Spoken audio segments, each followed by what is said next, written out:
I'm tired of being the invisible man.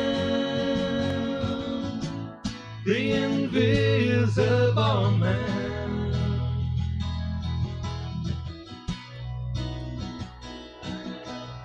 Oh, the invisible man. Well, hello everyone, and welcome to another edition of The Invisible Man. We are actually, this is episode 1 of season 2. We've been away for a few months. I'm hearing we've been battling, the reason we're a few minutes late, we've been battling this little bit of feedback, buzzy noise, and I think it's following us. So we're still there, so if it does sound a little bit, the sound does sound a little bit odd, just please forgive us. We'll try and battle through. So today we have on the show Tommy Grassley. You can give a wave, since you're on the screen. And of course, I'm here with my regular hosts, Ryan Jans. Hey, how's everyone doing? And of course, Phil Dupuis, aka Colorado Phil. How you doing? Hi, everybody. Hope you're having a good day, and thanks for joining us. And we're all supporting our shut-in beards there, our social distancing beards. So hope you're all having fun while you're not at work. Anyhow, so of course you can follow us on Facebook. If you share the show now, send it out to friends, family, like it. Of course, that always helps us as well. Whether you're watching on YouTube or Facebook, we have multiple. We're also live on Periscope and Vaughn, and we're trying out Mixer and Twitch for the first time. So we'll see how those work as well. Anyhow, so who's Tommy Grassley? Well, let me see. I've got the introduction prepared. So Tommy Grassley, aka Tommy Gunn, is a recording artist and producer. He grew up in a steel town in Ontario, Canada. He is from a successful, musically inspired family. His home was loving, creative and musical. However, it didn't last long. His family broke up and he spent the next 15 years fighting his way through life with anger, fists, vengeance, drugs and alcohol. At 33, Tommy turned his life around, raised a family of his own. In 2007, he wrote his first album, Unleash the Hounds, which charted number 7 in Australia and had success in the UK. Tommy has created a more positive life for himself. His next album reflects the world around him. It tells the story of his life, moving from hate to love. His album, I Believe in Love, was released on February 14th. Was there a better day to release it? I don't think so. Tommy Gunn has emerged, and this is his best work to date. Tommy, thank you so much for joining us. It is a pleasure. Thank you. How are you doing? Thank you, Bill, Ryan. Thank you all, and of course your fans and my fans. Thanks, Indeed, a lot. Indeed. Actually, we just want to shout out to Amy Goldberg has joined us on Facebook. Oh, that's my lovely wife. Oh, hello. There you go. That sounded familiar. Okay, welcome aboard, Amy. Hi, Amy. So, I want to correct you quickly. My name is Tommy Grassley, aka Tommy Gunn. So no problem. Just wanted you. A little bit of pronouncing now. Yeah, we have a street called, I think it's Grassley in Winnipeg, so apologies there. No problem. And I'll blame my accent. Right. We'll blame your accent too, buddy. Don't worry about it. So, Tommy, you were, as we kind of mentioned, you were in the intro there, you're from a musical family. What was life like growing up as the son of a musician? Well, it was very interesting, I must say. My dad, he pretty much did music full time. Rarely had a job, like a standard job, traditional job. He was just right into music. So, it was really interesting because a lot of people came to our house and, I met a lot of interesting people. And, of course, the band would rehearse there and everything. So it was a lot of fun. Okay, well, as you know, I just dropped something. Sorry, as you know, I'm a musician as well. Actually, both Ryan and I are in a band called It's All in the Mind. We both got kids. My kids are a bit older, and they have shown little, if any, interest in my music. And even the music scene, I try to introduce them to musicians as well. Seem to be unfazed by it. I was kind of wondering, what reaction do your kids have to your music? Well, they both love music for sure. My son plays drums, and he's since let them sit for a while. And I did the same thing. Let's sit, go back. Let's sit, go back. But he's put it down for a while. But interestingly, he's on the first album, Unleash the Hounds. Jeffrey plays drums on a track called No Justice, Just Us. It's my son on drums and my father on sax. So 3 generations on that song. It was a lot of fun. Yeah, nice. Yeah. So, when did you start actively making music? Well, I started playing guitar when I was 15. That's when I learned guitar. And, you know, I've been playing around just for my own enjoyment until about 2007, when my kids were old enough to do their own thing. They didn't really want to do anything with their parents anymore. I went right into my music and writing. And so that's when I wrote the first album. Oh, nice. Yeah, actually, we have that in common. I was about 15 when I started playing guitar as well, and for much the same reasons, I think. I just locked myself away for about a year, and then by the time I was 16 and a half or so, I was performing. So you just kind of, just that friend that's kind of stays with you all your life, right? Definitely. Now on Facebook, I tease everybody that you have many connections to great musical artists, and you even have one in your own family. Can you tell us about that person? Well, and sorry, can you repeat that? Sorry, you were cut out again. My mom's side of the family, my cousin is Rod Stewart, and so it's actually my second removed. It's my grandfather's cousin, actually. Okay. But I met Rod in Toronto on Yorkville and Avenue Road, and talked to him, and we met his son in Los Angeles as well. So, but you know, those guys, you know, he's a superstar, and it's really hard to get in touch. So busy. Yeah. Yeah, he's a really seemed like a really nice guy. Yeah. Yeah. My exposure to Rod Stewart is just the handful of singles that broke through. But yeah, I was always wondering how these people are in real life, because we know we're salt of the earth people, but you never know about the big guys, right? It's funny you should say that, because Amy and I were in Los Angeles for 6 weeks, and I wrote a song called Everyday Stars. It's going to be on my next album, which I'm going to record in Los Angeles. You know, it's about how, you know, people are people, man. And, you know, everybody goes for their coffee in the morning. Everybody has breakfast. You know what I mean? So they were everyday stars, and nobody was bothering them. Everybody was doing their thing. But I met a lot of people there that were really stars, like, you know, Paul Stanley, Gene Simmons, you know, like these kind of fellows. I had a conversation with Gene for about a half an hour on camera. Of course, he always has a camera crew around him.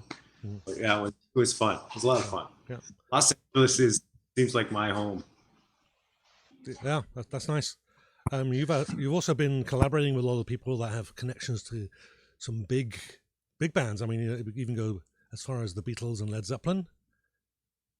Well, you see, that's my really, that was connecting with a friend of mine, Michael Weckerly, who bought the Alma Combo in Toronto and sunk a ton of money, millions into it. It's going to be like the bar in the world. It's really something. But he brought on Eddie Kramer to design it. Eddie Kramer designed the studio in New York City called Electric Lady Studio for Jimi Hendrix, and he also recorded all Jimmy's stuff. He did a few Zeppelin albums, a Stones album. He did All You Need Is Love by the Beatles. And I was fortunate enough, I had Michael on my new album. He plays harmonica on a song called Richard I wrote about King Biscuit Boy, who actually was Keith Richards' favorite harmonica player. Oh, so it was kind of, I gave him a King Biscuit Boy t-shirt, Eddie, and Eddie Kramer produced one song on my album called Richard. So it was really fitting. And what a genius. Like, he came into the studio, he tweaked the whole studio. Every unit, he tweaked it, and they were running around taking pictures of all his tweaks and everything. Yeah, it was great experience. Okay. So how do you go about starting a collaboration? I mean, from a creative point of view, I know there's some people I've worked with, we can come up with some magical stuff, and other people, it's like talking to a brick wall and working with a brick wall. How do you go about getting that connection with someone? Well, fortunately, my father's side, my father was, you know, his legendary sax player, Sonny Del Rio, who played with Crowbar. He played with Ray Materick. So all these people became my friends, and so I reached out to them, and via Kelly J. Unfortunately, he passed away this year. We lost a lot of greats, man. Nick Blagona mixed and mastered my album. He did every Deep Purple album. He passed away as well, but he mixed and mastered this album. It's fabulous.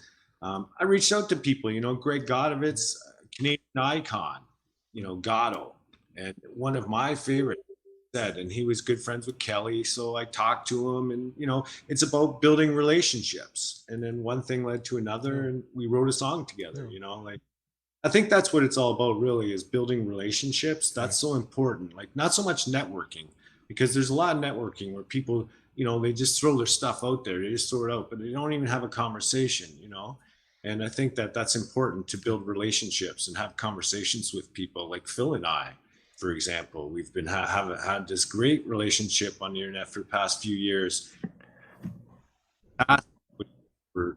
Okay, so you're cutting out. I think you've cut out completely there. How about now? Yep, I heard you. I think it's about building relationships, quite frankly. Okay. Yeah, no, I was just looking here in my music, and I have a song here. I think we're going to make it, that I added January of 2018. Go. That's when I started to get to know you. Exactly. And so here we are in 2 years later, whatever, and it's fabulous. You know what I mean? And we wouldn't have met unless, if it wasn't for the music. Well, I think that's probably right for all of us, actually. Ryan and I met on the job. We were IT professionals there working together on a project, and I started talking about Manitoba music, and well, bang, we're playing in the same band. Presented our music probably the same way you did, Tommy. Was presenting our music to Phil. He was reaching out, and I met with Phil, and it was like we actually had him on the show, and we hit it off immediately. We talked for hours the first time, right? And it was so natural too. Yeah, just naturally best friends forever, I think. Aren't you guys all Winnipeg though originally? Originally, well, Ryan, obviously I'm from further afield, but yeah, I've been here for about 30 years. He's from across the pond. Rather, Phil is from Manitoba, but not Winnipeg. Yeah. I was close. Well, I lived 17 years in Winnipeg. There you go. But I was born further south in Saint-Jean-Baptiste, Manitoba. Ah oui, Saint-Jean-Baptiste. Très bien. Ah oui. Well, hence his silly accent. Yeah. Hey, yeah. rather. There we go. Your mother was a hamster and your father stank of elderberry. There we go. Oh, what are you talking about? Fart in your general direction. No. There we go. Now we've insulted an entire culture. That's new for us. Actually, it's interesting. I'm going to go back to our collaboration here because a couple things came to mind.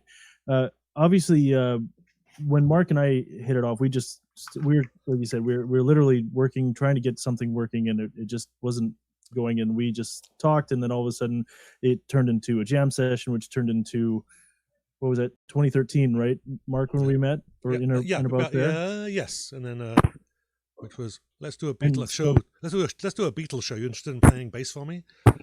Sure, that sounds about right. And then that was our first show. Where I was going with this is, I've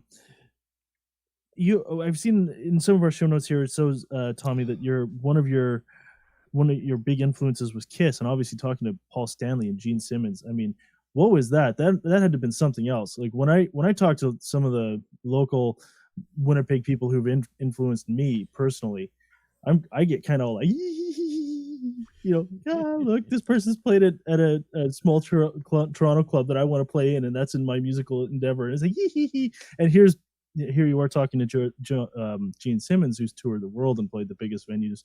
What was that like? That must have been quite a trip. Yeah, it was very cool. Like, inside I was maybe doing that, but I was trying to be cool. I'm an artist as well, and I'm there, what I was there for was shopping my new album, and I wanted him to listen to it. So I gave him a copy. What was cool was while we were talking, Twisted Sister, what's his name? D. Snyder. D. Snyder. Snyder walks through and gives Gene a fist pump, and so I have my fist out. Gave me a fist pump too. So that was kind of Cool. But rock and roll is never gonna die. That's the way I look at it. Yeah, I think it has a habit of evolving with the times. So it's always going to be here one way or another. Yeah, it's just going to be a different form or a different format. Music. Doing a lot of bands are doing strictly covers. That's all they do. Yep. And they cover and they turn it and make it and create it their own way. So it turns out pretty cool. Yeah. Yeah, actually, we're planning on doing a Beatles show, Ryan and I, teaming up with a band called Load. We've been collaborating with them on another project, Cannabis Castle. So if anyone's interested in that, cannabiscastle.ca. We're going live with the next episode on YouTube in about 2 hours. But 19 plus age limitation there in Manitoba and wherever cannabis is legal, you can watch it, I guess. Anyhow, so we're planning on working with them on a Beatles show, and one of the conversations we had was, do we want to? Who's going to? Well, first of all, who's going to be John? Who's going to be Paul? It's like, no. Well, whoever does this, whoever can sing the song best can do it. We want to make sure that whoever plays the whatever song we do, it needs to be recognizable, obviously, but we need to put a bit of ourselves into it. Because I don't want to be just a tribute band. I love the music. And we do play some Beatles songs in our regular shows as well, but they're us, right? Us doing the Beatles stuff. And we kind of change it, and that kind of makes it last a bit longer too. I don't know if you ever heard of a band called the Forest Rangers, but they did a lot of stuff for Sons of Anarchy, and they changed like Bohemian Rhapsody and a couple of songs too. They do a lot of, but really change it. Like it's still recognized because you remember the words, but it's so changed and it's so slightly different. It's cool. Yeah. And that's what I'm going for. I'm going to do one of those songs myself. Okay. And, I'm sorry, can you repeat that? Nope, because we're going completely quiet now again. Okay. Yeah. Could you say something again? It looks like we may have lost audio. Well, I was just saying that I plan on doing a cover song in my next album, but my own feel, my own sound. It really be different, but you'll recognize it because of the lyrics. Oh, okay. Very nice. So, any clues on that, or we just have to wait and see? Yeah, you'll have to wait and see. Okay. Well, we're now sitting on tenterhooks now. Okay. So you actually have a new album coming out, or actually it was out on February 14th. Nice date. Correct. So you planned that, I can tell. It's called I Believe in Love. So I was actually, as I was reading, and that it's actually a concept album. Can you tell us about the concept? Yeah, it's a concept album. It goes from hate to love over 4 genres of music, and it's 35 minutes start to finish. That's the experience from start to finish. That's the way it's meant to be heard. Okay. And then after you get that first experience, then you can go and pick your favorite songs or whatever. But the flow, the way it flows, it's 35 minutes start to finish. That's the concept. Okay, so what was the inspiration for that? So I can probably guess, but what inspired that progression of from love to hate? Quite frankly, my wife inspired it. I love her so much, and and I think the world needs more love. I think we have way too much hate going on. I think we need way more love. So, if I can inject any way, that's what I'm doing. Yeah. Well, I tend to I can't write music when I'm feeling negative in any way, really.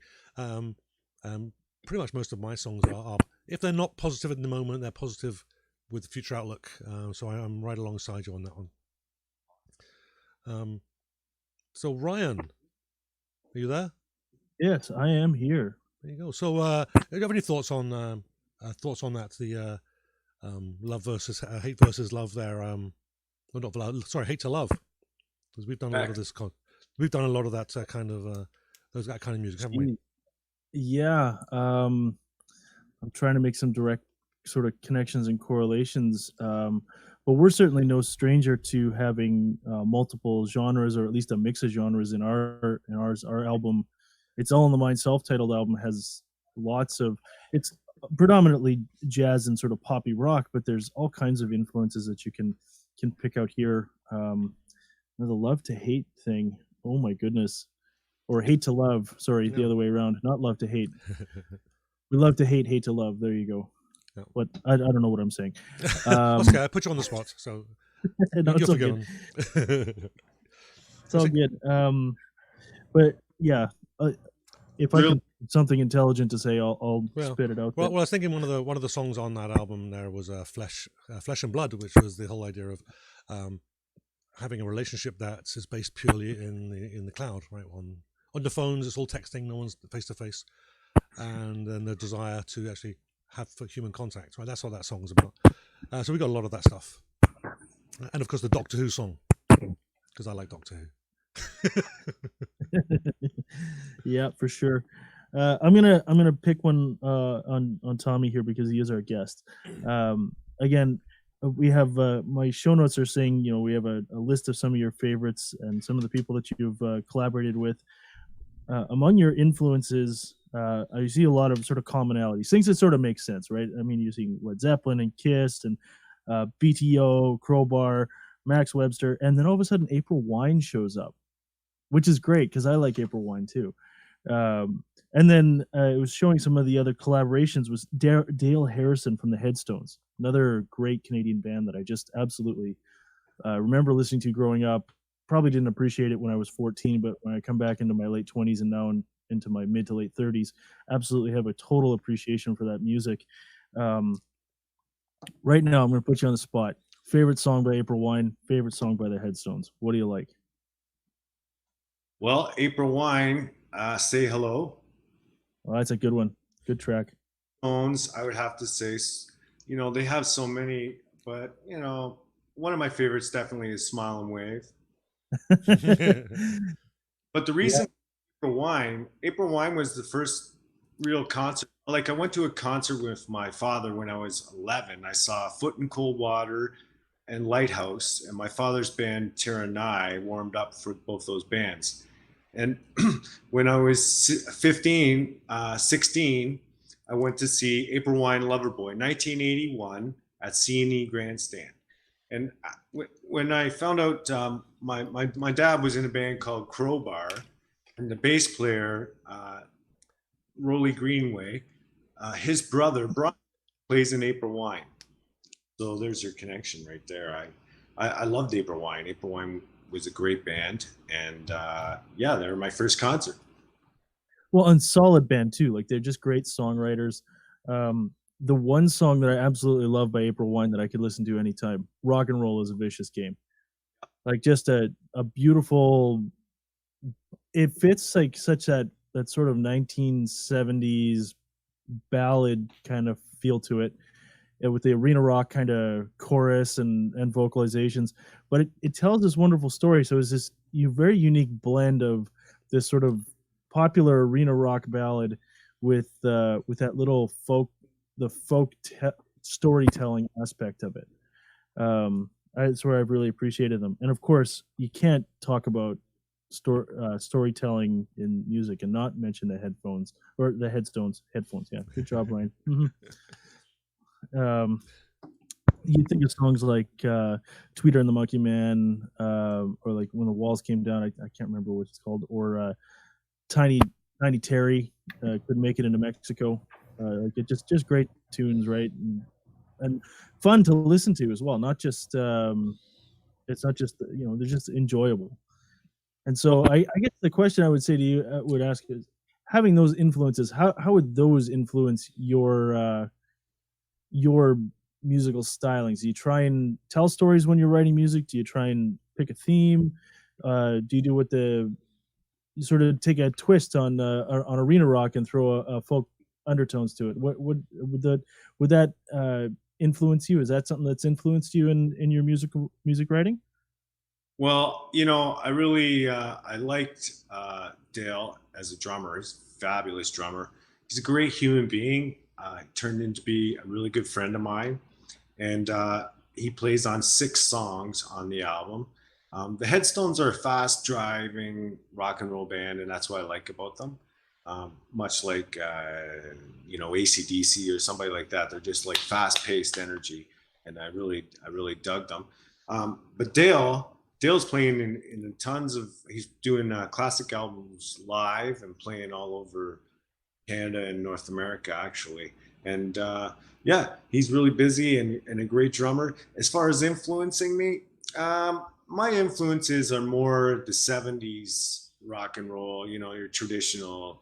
They're my influences, and I write songs about my personal experiences and my journey. That's what I write songs about, and so that's what really inspires me is real life, and my sound is new classic rock, I like to call it, but it's really classic rock, but it's new. It's not 40 years old. It's new. It's now. And that's what isn't being fed. Those people aren't being fed any music in that genre, and I'm here to deliver it. It's new, and it's new classic rock. That's it. That's a good way to describe it. I think that's from the. Now, I usually try and Google and do as much research on here as much as possible. I don't see a release for your new album on Google Play. Is that something that you're not going to go the digital route? You want to try and sell more physical media, or it just hasn't been released that way yet? Well, it's on iTunes and it's on Spotify, both of those streaming, and it hasn't hit Google yet, but it's available for download on my website, TommyGrassley.com, and also at CD Baby, and I'm sure it'll be there soon on Google. But right now, I think the main 2 are iTunes and Spotify, and those are the ones I'm trying to hit as far as letting everybody know where I am digitally. As far as the hard physical copy, I'm going to do a live release, and when I do the live release, that's when I'll have the tour. I'm going to tour across Canada, and that's when I'll have hard copies for sale for sure. Do you have an ETA on the live tour? Obviously, the world's on lockdown at the moment. So summer to fall. Okay, that's the hope. Okay, actually for the El Macamo to open, and I'm going to do a live show there. Okay, sounds good. Yeah, let us know, and we'll absolutely help you promote it. Yeah, they'll probably start the tour. So, okay. While we got that screen up, I just want to put on the screen here Tommy's contact information just for everybody. Get that out there.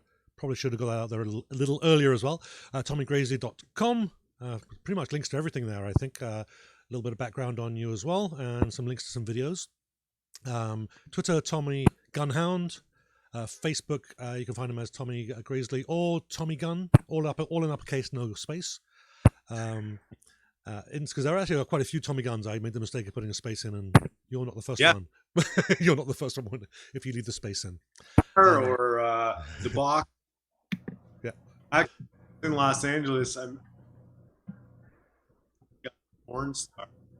Okay, yeah, you've completely that last couple of sentences were completely quiet. Oh, how about now? Do you hear me now? You're good. Yeah, when Amy and I were in Los Angeles, we were supposed to hook up with Tommy Gunn, the porn star. Okay. And there's Tommy Gunn, the boxer. There's a lot of them. But for me, that's why I say it's all capitals, all one word. There's only one Tommy Gunn with all capitals, one word. Or just one. Yeah. That's probably the best way to keep it, just keep it separate there too. Yeah, if you put it all capitals, all one word. Yeah. If you do anything else, then you get a whole pile of other people. So wait, there's a porn star by the name of Tommy Gunn? Yeah. Does he sing too? Not just a porn star; he's a movie star too. He actually was in Sons of Anarchy as well. Oh yeah. No, that was a good show. Watch it. So say hi, Tommy. That's funny. There we go. So Phil, I think as you're back there, let's maybe can hand over to you. But first, we need to have your theme tune and titles, or your title sequence to be on. Give me a sec. Here we are. All right, roll it. Oopsies, I skipped ahead just a little bit there. Whee! No retakes, no redos. Yes, it's time for Phil's free for all. So, what do you have for us today, Phil? I don't know. Usually, I have a lot of odd stuff and whatnot, but I don't know. Today, it feels different nowadays, doesn't it? Yeah. We've lost so much. You know, sometimes I sit down and I try to mentally do a list of everything we've lost. It started with the NBA, the NCAA, the March Madness, Yep. then NHL, and then everything cascaded. How's that affecting your day-to-day, Tommy? Well, we're self-quarantined. You know, we're being socially responsible and trying not to have any contact, keeping 6 feet away from people. You know, it's affecting us for sure. And like, you know, the longer this is going to go on, I think it's going to affect people even more. And, you know, desperate people do desperate things, I suppose. Super creative. And being super creative. Yeah. Well, that's, you know, have you done any live Facebook mini shows lately on social media at all, or? No, Because I'm seeing more and more artists do that. yeah, well, you won't see me do it because my sound is a 5-piece band, and you know, I want my sound to be my sound. I don't want to. I'm not unplugged. I'm never unplugged. It's plugged in and in your face. So, So I guess we're not going to sing "Love Conquers All" together, huh? you can play it though, you know. Oh, I love playing it on my show. That's for sure. One thing I was going to ask too.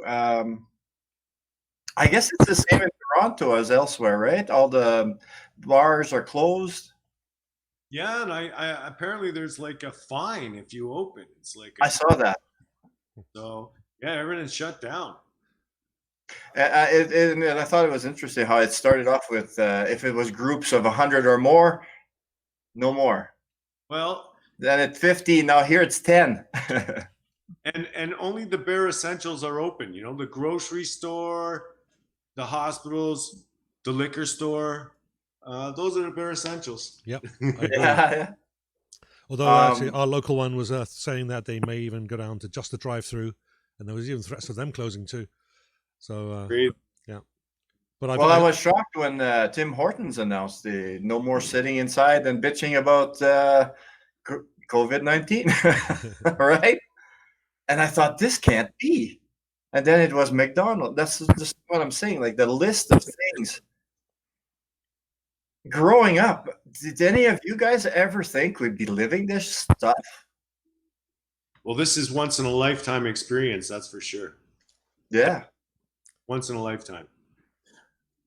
Yeah, it's actually really spooky going out and just because I live not far from middle of downtown. I had to go through downtown to go everywhere, and it would usually take me about 20 minutes to go pick up my wife at work, and I'm doing it in 10. It's it's ridiculous. It's great. Don't get me wrong, best driving ever, but yeah, it's like a ghost town. The whole city's like a ghost town. Being from England, do you drive on the wrong side of the road still, or? No, on the in North America you drive on the right side. In England they drive the correct side. Yeah, we touched briefly on that. Like, if there are, I don't know what your views are, Tommy, but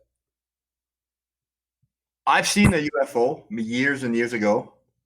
Wow. Not up close, not in detail, but I've seen what I've seen. And lately I'm thinking, you know what? Wouldn't this be a good time for them to appear? Or are they too scared of us? I don't know. But, you know, it's so surreal, the whole situation. To me, that's why I don't have a lot of my usual, fluff stuff to go. Because I don't feel, I'm not feeling it these days. I'm thankful, though, for, hey, look, I can see Ryan's What you got there, man? The what now? What? Hey? I was trying to read your hat there. Oh, it's a Toronto Blue Jays hat. Oh, well, I got a Winnipeg Jets one. Yeah. Hey, the sorry, Jets man. were doing good too, right? How about the Leafs, Tommy? How are the Leafs doing? Not go there, Phil. well, did the postponing or pausing the season help the Leafs out, or? Oh, time will tell, I guess. Eh? Yeah, like, and can you imagine when they hit the restart? I know. I've been waiting for so long for the Leafs to win. Honestly, long, tired road. Right. And the way I understand it, the Winnipeg Jets had who did they play last? They won 4-2, and I think the talk was they're going to be the wild card or something. Wow. That they had made it, and I was like, over here in Colorado, yeah, Jets go, right? And then poof, everything got unplugged. Yep. That's what happened. That's crazy. It is. Crazy time. But real. It's real, right? It's real, and it feels unreal. You got to wonder what's ahead yet. How long is this going to last? Right. Well, based on the swine flu, there was like several months of infections, and then it died down during the summer, and then it flared up again in the fall. So if we're looking at the same thing, we may end up, if we don't keep the social distancing, at least being a bit more careful about touching and stuff and being too close to people, we may end up with going through this again once the weather gets cold again. Well, yesterday on the Colorado Phil show, I had both extremes. I had a story about the kids, or not yesterday, this week, I guess, at some point. Those kids doing spring break, congregating on the beaches. That scared the hell right out of me, to be quite honest. And on the other hand, the authorities didn't stop this ahead of time. Is something I noticed. And did anybody get sick? That's the question I want to know. Yeah. Yeah, actually, there was somebody who got sick. There was I can't remember what province the kid's from, but he was from. It strikes me as either from Ontario or Quebec. They just went down there and he's sick, and now he's actually hospitalized because of it. So he's decided to come back and say, "Oh well, you know what? We should take this stuff more seriously." And it's like, really? Come on, man! Like the entire world's shutting down. You decide to go party like it's the end of the world. It's right. The video that I saw this week, it starts with a young adult, we'll say, right off saying that if I get COVID, I get COVID. It's my business. And I'm thinking, dude, it's not your business. You don't know what you're saying because, and what if he turns out to get this disease? Well, and how many did he give it to? Yeah, it's not so much the worry about him getting it. If you're 19, 20, in your mid-20s and you're relatively healthy, you're probably just going to get away with like a bad flu or bad flu type symptoms. But how many people are you exposing, and how many vulnerable people could you be exposing, right? And there's just so little knowledge on this particular strain that nobody really knows what could happen, right? You could be 20 and it could kill you. So it's that kind of recklessness that just makes you smack your head and be like, come on, man, like, stop. Yeah. Not to mention all the things that they're running out of. Like for all the testing they're doing, they're running out of Q-tips. There's not enough respirators for right. Like there's all these things that they didn't realize till now it's happening, right? And yeah, now it's too late. So it's good to be socially responsible and squash that curb and bring it down for sure. Oh, definitely. Seems like California and Florida are having a hell of a time. Yeah. A lot of other places too, New York and. Well, I heard that they're looting in California, LA. Really? That's what I heard. Yeah. Not totally surprising though, considering what we've seen so far. Everybody's got guns. Yeah, fuck. Oh, pardon me. Yeah, don't. Yeah, you don't have to mention it. There was a lot of people buying for the first time out in Colorado. Sold out in Los Angeles. Oh, yeah, is that right? 900 in one day. Ooh. Wow, Yeah, one store. It's that great. is, yeah. So music, right? Uplifting, eh? Well, Yeah. Oh, and here I'm touching my face. There we go. Um. it's gonna take a lot of love, that's for sure. Oh, definitely, definitely, and hopefully, not a lot of those young kids we were talking about. Not a lot of them learned the real price of what we're going through. You know, because that's one hell of a lesson to learn. And I was saying I had that extreme on the show, and then I had the extreme yesterday on the show. I shared it because, yeah, it was COVID related, and I try to stay away from that as much as I can. But it's in every story practically. But I had a story, and I thought this is a beautiful story of a woman who gave birth in the toilet paper aisle at Walmart. Wow. You know, in the middle of the empty shelves. Her water broke, and she delivered a baby there in that aisle. And I couldn't get through the story without crying. That's crazy. You know, you got the two extremes. You got these kids literally playing Russian roulette with their lives and the lives of their families when they go back to where they're from. And then you get the baby born, and you know, after everybody has cleared the shelves, panic buying and stuff like that. That's so, I don't know. To me, it's a big I don't know. Seems What's that, Tommy? so strange. Yeah, yeah. Maybe it's me. Uh, Uh, so in Winnipeg or in Toronto, they're not telling you that you have to shelter in place yet, or Well, no, we're getting the yeah, we're being told to do social distancing. Just keep away. Only go out when you need to. So you're nothing really formal, but just yeah. I think it's pretty much the WHO recommendations. Follow those is kind of what we're being told. I got told we have to stay inside, tune into the Invisible Man show, and you'll be all right. You will be better That's than right. all right. Better That's than right. all right. Yeah. Yeah, I think also we're hearing just keep your circle of the circle of friends that you're mixing with very very small. So so then you're not mixing with the people that you know you rarely do, and it'll keep the slow down the spread and keep that curve nice and low. It's only rock and roll, but I love it.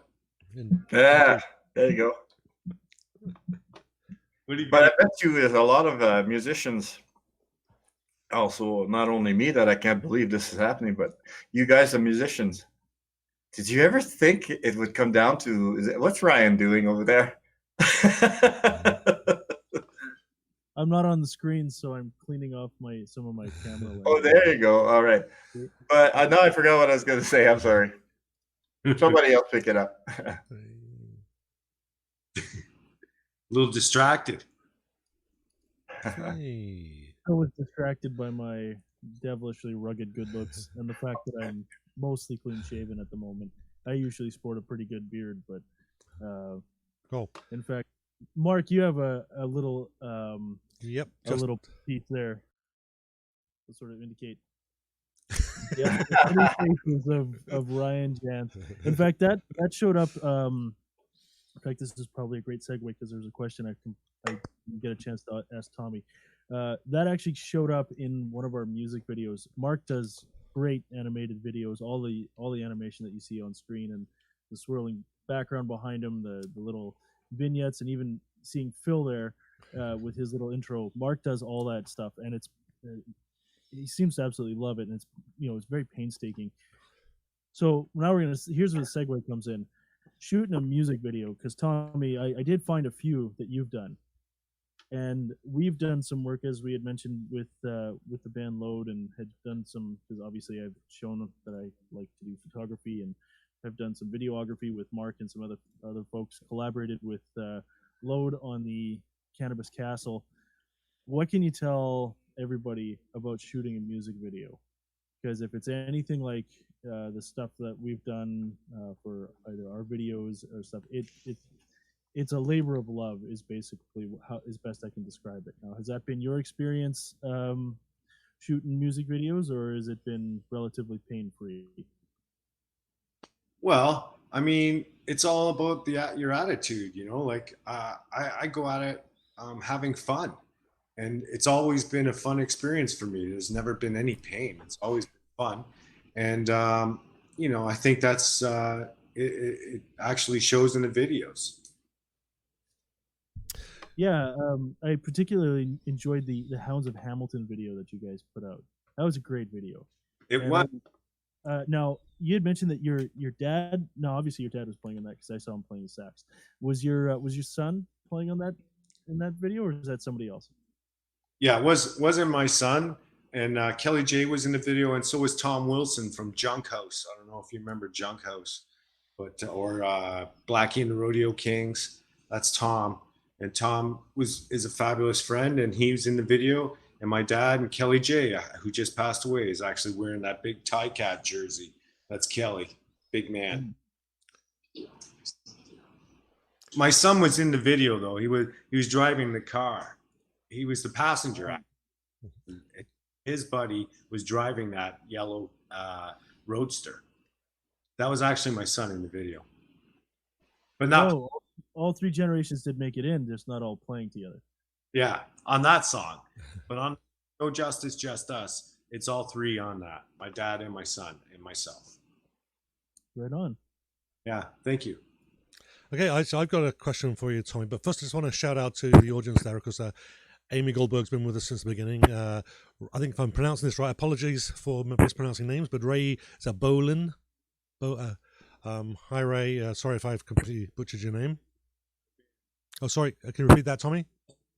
The bass player in Tommy Gun. Oh, nice. Ed Martin has joined us as well. So, hi, Ed. Thanks so much. Pauline Santoro, who's with us pretty much every show. So, it's nice to see you, Pauline. And Kevin Bonner. He actually has a question in addition to my question. But where does this Tommy guy come from? So, you want to? He's asking where do you come from? What's your background? Oh, I come from Hamilton, Ontario. Blue collar workers, baby. I was born and raised in the Hammer. Nice. So my question is actually with one of the other videos there. Love Conquers All. I've actually watched that several times. And I wrote a question down there, and I think I've answered it myself. But it looked like some of those people you kind of just bumped into on the street and got them to sing along. Was that all planned, or was there any improvisation going on there with different guests coming on? No, that was all planned. Okay. I don't know if you saw the guy going like this, but that's my brother-in-law, Harris Goldberg. Okay. He wrote Deuce Bigalow, Male Gigolo, and Master of Disguise. Oh, okay. The Paddle, and he's fabulous. Nice. That's my brother. That's Amy's twin brother. Okay. And, yeah, he was a lot of fun. We did that in LA. Yeah, it was a lot of fun. Yeah. Yeah, because it kind of looks like, how did you get that kid to just jump in and sing along too? We shot that actually in Toronto at the Eaton Center. Okay. And he's a real ham. He's going to be a star someday, that kid. You watch. Yeah, definitely oozing with confidence for sure. So where did you film that video? Was it in more? Obviously, it was more than one location. You were in a couple of houses there, and yeah, we mostly did it in Los Angeles, Rodeo, and in Beverly Hills mostly. And how did you film it? It looked like there was maybe some camera shot because you had the camera up long ways, or the phone. The whole thing was done on like an iPhone. So okay. iPhone. Yeah, you know, I think they got great cameras, man. So, you know, I don't think you need to get a huge production, especially when you don't have a huge budget. Yeah. I wasn't sure. I guessed the phone on a couple of them, but yeah, the quality on those other ones. I think the only challenge from having done a few videos with the phone myself is just keeping it still. That's the otherwise the phones are excellent. Yeah. It was really Amy and I having fun, but yeah, I really wanted that video just to create awareness for the album, and the album obviously. So, but it was a lot of fun for sure. That fun was oozing from that video for sure. And the message is never been more important. Like love does conquer all. So to get through these times, I think if we just love each other and be socially responsible, we'll get through this, no problem. Yeah, and that's kind of been my philosophy too. Is let's all help each other. Particularly as musicians, we're all poor. Well, let's all be poor together and have some fun. And we can push each other. Which is the kind of the foundation of this show is let's see if we can push people up and help people up the chain rather than using them to climb up. Yeah. And love does conquer all, and it does help us everyone rise up. I'm so into that, Mark. You hit the nail on the head. Yeah. And the biggest commodity is not money, it's time. And, I really appreciate you guys and your time to help me today. And so for that, I say thank you. Yeah, you're absolutely welcome. And thank you for coming on. Real pleasure having you on. It was a pity that we could have just had a bit more time to fix the sound issues, but next time. I hope there will be a next time. Definitely. Next album. For sure. And while we're talking about albums, I just want to say once again, I Believe in Love. It's available on Spotify and iTunes now. Search for Tommy Gunn, no space, all uppercase, and you shouldn't have a problem. And watch out for those porn sites, right? Yeah. Or have fun. and if in doubt, if you go to tommygrassley.com, you'll see at the bottom there. There absolutely are links for all of Tommy's music and the videos and everything else. Actually, Amy says, "Get the album!" Exclamation mark! Exclamation! There's like 4 or 5 exclamation marks. So really important that you get the album. Yeah. Amy's amazing. Yeah. And there you go. and if you want to get hold of Tommy, then there's various ways you can get hold of him and follow him. TommyGrassley.com, on Twitter, Tommy Gunhound, Facebook, Tommy Grassley, or Tommy Gunn, all uppercase, no space. Instagram, Tommy Gunn Love, and of course another link there to the website as well, /videos. So I think that's probably a good place to say goodbye. We've been going for about an hour, give or take. Any final words, Tommy? I love you all. And I'm sure they all love you as we do. Ryan or Phil? Hey. You want to say any words you want to say before we say goodbye? Well, I gotta say, I agree with what you guys were talking about there, and I want to encourage people to, well, obviously tune into my show as well. But oh yes, let's get that up as well. In all this madness that's going on, I think we're blessed to have musicians that still put out music. And I have that music now, and I play it on the show a lot. I play Tommy's music. I play music from all around the world, right? And I think people should really make an attempt to listen in and then look up those artists. That's what I say a lot on the show. Like, I post every hour and I tag the artists who I played. And there's 2 reasons there, because I want the artists to see that I played them, and hopefully they can share the link for that hour and have people listen to the podcast. But I want people to look up these artists, especially nowadays when there's nothing going on. Like, you won't catch Tommy Gunn rocking an arena right now, right? Or a bar or any place like that. And not only him, it's all in the mind, Ryan and Mark. Look up the artist and jump up on their page and say, hey, I love your music, whatever. Just encourage people. I don't know. there's a lot of emotions in me about what situation we're in right now. Yeah. And I don't know. I think if we are originally from Mars and we came here, we got to stop fucking up. That's all I'm going to say. Yeah, We sure. really got to stop fucking up and start listening to Tommy Gunn and Love Conquers All and work together, look out for one another and stuff like that. I think that's really important. Yeah, for sure. And of course, you can find out more about The Invisible Man at theinvisibleman.ca. And you can also reach Ryan and I. It's allinthemindband.com as well, which I didn't put on the screen there for some reason. And there's other areas you can get us. But yeah, if you go hit those two websites, there are links to everything for The Invisible Man and It's All in the Mind as well. Okay, so Ryan, you're still Yes, there? yes. You're still there. Anything you want to say, Yeah, or how do I follow up after Phil? There? That's a tough act to follow. poorly? No, it's just Tommy's been great. I obviously love doing what we're doing with Phil and Mark. Otherwise, we wouldn't have gotten this far in it. But it was nice to talk some classic rock and talk about some of our influences. And it was just a great time to have you. We're glad you were on the show today, Guy. And for all the people out there, stay safe. Keep up your hand washing, your social distancing, and tune on into your local people doing stuff online and your local news, and we'll get through it all. So, For sure. Thanks, Sam, Ryan. And thanks again, Tommy, one last time. It's been a pleasure. Yes, thank you, Tommy Gunn. What song is that? Now I'd have to play it, all the songs to find it. And I had a computer problem, so I lost a lot of your music before the new stuff. There was a song I used to love to play on the show, and you could hear the live crowd, and you'd hear a man say something, and then it just ends with Mr. Tommy Gunn. Yeah, that's the beginning of Unleash the Hounds. It's actually a friend, and he came from China, and I taught him how to speak English at work. Oh. He says, "Ladies, Tommy Gunn."